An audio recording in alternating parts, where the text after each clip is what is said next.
Our farmers became our partners in reform, and together with Supaco and NASA, we monitored crop fires from space and turned data into immediate action.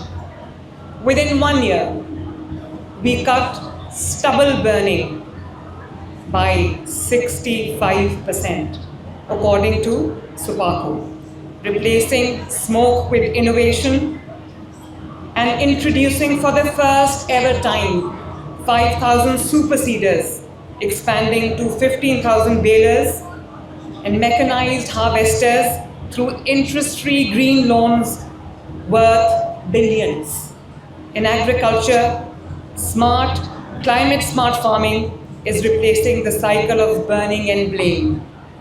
The result was not only cleaner air, but a new social contract where farmers, government, and science stood on the same side of history. This shift is not only reshaping our air, it is redefining rural resilience, restoring soil fertility, and creating a new green economy driven by farmers.